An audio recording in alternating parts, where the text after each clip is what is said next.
I'm Mrs. Natalie Watson, age 29, residing in a cozy apartment with my husband. Our 3-year marriage has generally been harmonious, though lately discontent has crept into my heart. It's not solely directed at my husband but also extends to his parents. The bond between my husband and his parents is strong, evidenced by our weekly visits to their home. Initially, I admired his filial devotion. However, during these visits, a recurring theme emerges: my in-laws' persistent inquiry. Natalie, when will you leave your job? A woman's place is in the home. Over time, my aversion to visiting their home deepened. I find fulfillment in my current job and wish to continue working for as long as possible, a sentiment I expressed to my husband even before we tied the knot. Yet when his parents berate me, my husband remains indifferent, avoiding eye contact as if the matter is inconsequential to him. The thought of going to my in-laws' place fills me with dread, prompting me to sometimes suggest to my husband, "Why did you go alone?" Yet he insists, "My parents want to see you too," forcing me into accompanying him. Eventually, I surrender to his persistence, resigning myself to the routine. Expressing my sentiments directly to his parents seemed daunting, fearing it might wound my husband's sentiments. Hence I found myself unable to articulate these thoughts to them, for fear of causing any distress to him. Instead, I resorted to smiling and deflecting their remarks whenever they arose. Though my husband's apathy troubled me, the inquiries from his parents about our childlessness irked me the most. While I cherish the idea of parenthood and the joy children bring, conceiving isn't a matter one can simply will into existence. It's a delicate process, not subject to mere desire. Initially, the notion of having a child solely to appease his parents baffled me. Frankly, I yearned for them to respect my boundaries and cease their incessant prodding. I confided in my husband about my feelings regarding this matter. His response was dismissive, assuring me, "Don't fret, you're just overthinking it," yet took no action. As my vexation mounted, fueled by both my husband's lack of support and my solitary struggle, a breaking point emerged when my mother-in-law uttered words that cut deep. With a callousness I couldn't fathom, she questioned, "Are you unable to conceive, given that you've yet to bear a child?" Adding to the distress, my father-in-law regarded me with suspicion, accusing, "Did you conceal your infertility and marry our son?" The accusation was a final straw. While I had endured their scrutiny with a smile, until then, I found my tolerance wearing thin. Confronting them, I declared, "I'm willing to pursue infertility treatment. In return, can you refrain from revisiting this topic?" Surprised by my own assertiveness, I realized the weight of my pent-up frustration. Unexpectedly, my previously silent husband interjected, his voice resolute. "I don't believe fertility treatments are necessary. We're still young, and there's no rush to start a family. Besides, such treatments entail financial strain. I value our time together as a couple," he affirmed to his parents. At that moment, I interpreted my husband's words to align with my own desires, convincing myself that his consideration was genuine. One weekday, I took a day off from work and made my way to the gynecologist's office. Although the pressure from my in-laws about starting a family had lessened, I wanted certainty about my fertility status. Initially, I contemplated discussing the matter with my husband. However, his mood soared whenever the topic of infertility treatments arose, prompting me to handle the examination alone. The appointment concluded sooner than anticipated, and I secured a follow-up appointment for the results a week later. As I exited the office, my gaze met that of a pregnant woman seated in the waiting room. Familiar face halted me in my tracks. Sensing my recognition, she approached me. "Are you Natalie?" she inquired. Confirming our identities, we exchanged nods, realizing we were former classmates from elementary and middle school. Clara's swollen belly indicated she was nearing her due date. Having just completed her routine checkup, I'd offered to accompany her home. To my surprise, Clara lived in close proximity to my own residence. What astonished me even more was discovering that her husband and mine were colleagues at the same company. As we caught up on our lives and reminisced about our school days, my attention naturally gravitated towards Clara's pronounced belly. Sensing my curiosity, she extended an invitation. "Would you like to feel?" Hesitant, I inquired, "Is that all right?" With a warm smile, she reassured, "Of course." Gently, I placed my hand on Clara's abdomen. In my recollection, Claire boasted a slender figure with a trim waist, but now her body had blossomed with the presence of new life. A sense of awe washed over me as I realized there truly was a baby growing within her. As I kept my hand on her belly, I felt a fate fluttering beneath my fingertips. Startled, I glanced up at Claire. Did you feel that? I asked. Yes, it's been moving a lot lately, she confirmed, her expression radiant with maternal joy. In that moment, Claire exuded the aura of a contented mother-to-be. Before I could stop myself, the words slipped out. I'm envious. Instantly, I regretted my candidness, averting my gaze from Claire. Sensing my discomfort, Claire, attuned to others' emotions, gently probed. If I'm mistaken, I apologize. But is something troubling you? Reluctant at first, I hesitated to divulge my troubles.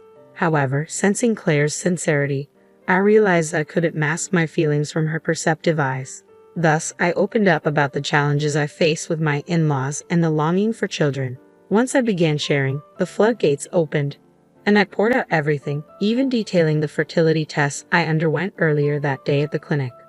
As I poured out my thoughts to Claire, a strange sense of relief mingled with lingering anxiety. Despite initial reservations, I found solace in confiding in her, perhaps driven by an urgent need to unburden myself after years of pent-up frustrations. Throughout my narrative, Claire simply nodded, offering a quiet, attentive presence. Upon concluding my tale, Claire remarked, "You've shouldered this burden for so long. Your endurance is remarkable. If it were me, I might have severed ties with my in-laws." Reflecting on her words, I admitted, I hadn't realized the extent of my stress until now.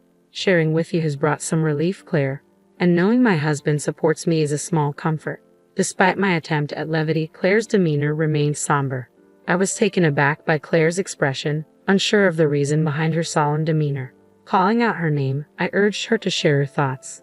With evident reluctance, she finally spoke, her words laced with hesitation. "It's regarding your husband. Perhaps, for now, it's best not to disclose the details of the tests," she murmured. Confusion clouded my thoughts as I blinked in disbelief at Claire's unexpected caution. I pressed her for an explanation, prompting her to reveal something utterly astonishing. Struggling to comprehend Claire's revelation, I made my way home with faltering steps. Seated on the sofa, I dwelled on her words, grappling with disbelief and uncertainty. While part of me resisted accepting the truth, Claire's sincerity left little room for doubt. Moreover, recent doubts about my husband's behavior intensified my turmoil. If Claire's claim held any truth, I could have fathomed forgiving him. Determined to uncover the truth, I seized the opportunity during a visit to my in-laws. Amidst tea and snacks, my mother-in-law broached the familiar topic of my job. Unlike before, this time, my response harbored a newfound resolve. "I suppose I'll consider quitting when we have a child," I responded. My mother-in-law blinked in surprise, remarking, "So, you've decided to start a family." Excitement lit up my father-in-law's face as he eagerly exclaimed, "Ah, will I finally get to hold a grandchild?" However, my husband, after a brief glance at my expression, adopted a restrained demeanor, cautioning, "Well, parenthood is a blessing, but timing is uncertain." As anticipated, my husband's reaction followed the script I had predicted. Meeting his gaze, I disclosed, "Actually, I had a recent appointment with the gynecologist, presenting him with the results of my infertility test. The report indicates no issues," I informed him preemptively. "I'm beginning to feel the desire for a child as well. Will you support me for the sake of your parents?" My husband's gaze flickered between the test results and my face, his complexion flushing crimson as he erupted, "I refuse to undergo any infertility treatments. I won't even get tested." His sudden outburst left his parents stunned, but I couldn't suppress my disappointment, realizing Claire's words were indeed true. "By the way, you know Mr. Howard?" I inquired, noting my husband's surprised expression. With a sense of foreboding, I revealed what I had learned, awaiting his reaction. "His wife happens to be a friend of mine. Apparently, you've been making disparaging remarks at work, claiming my wife is defective, unable to conceive due to infertility. She's abandoned her femininity to focus solely on work, and I'm the pitiful one for marrying her." As I leveled him with a gaze icy with disappointment, my husband's lips quivered, his demeanor defensive. "And what if it is true?" he retorted, his tone laced with defiance. "Who else would want someone like you?" His words, filled with scorn, struck me like a blow, causing the warmth I once felt for him to dwindle. Maintaining my composure, I gestured towards the test results lying on the table. "I've just proven there's no issue on my end, haven't I?" I remarked calmly. Despite his silence, I couldn't shake off a nagging suspicion that had lingered in the recesses of my mind. "Could it be that the problem lies with you?" I ventured, voicing the troubling thought that had plagued me. Is that why you vehemently refused infertility treatments and testing? At that moment, my previously silent mother-in-law interjected sharply. That's impossible. There's no way my son could have any issues. If there's a problem, it must be with you, she asserted vehemently, her face flushing with indignation. In a sudden burst of anger, she seized the test results from the table and declared, "These must be fabricated," before tearing them to shreds. My husband's initial surprise quickly gave way to alignment with his mother's sentiments. "Yeah, she's right. There's no way it could have any issues," he affirmed, joining in the accusatory chorus. With their combined blame raining down on me, I realized the futility of continuing the discussion. In a decisive move, I slammed the prepared divorce papers onto the table, signifying the end of our feudal union. "Then please proceed with the divorce, and perhaps you'll find a far superior wife than myself," I declared calmly, my resolve unwavering. In response, my husband retorted, "Yeah, that's right, I'll find someone much better than you," his words dripping with anger as they hastily filled out the divorce papers. Surprisingly, his parents offered no objection to his decision. As I watched dispassionately while the divorce papers were completed, a sense of liberation washed over me, realizing I was severing ties with the trio before me. Once the last signature was affixed, I swiftly snatched the papers, bidding a curt goodbye before swiftly departing from my in-laws' home. Though I thought I heard a voice calling after me, it was likely just my imagination. I swiftly made my way to City Hall and promptly filed the divorce papers.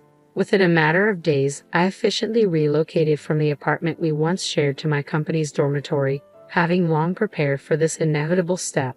Given that I was the sole lessee of the apartment, the transition proceeded without a hitch. As for my ex-husband's belongings, I packed them into cardboard boxes and arranged for them to be delivered to his parents' residence with payment upon receipt.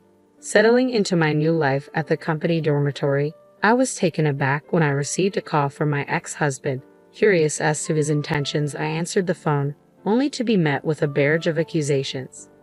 "Why did you file for divorce? And why did you vacate the apartment?" he demanded angrily. Perplexed by his sudden outcry, I responded calmly, "Let's not play games. You agreed to the divorce and signed the papers, didn't you?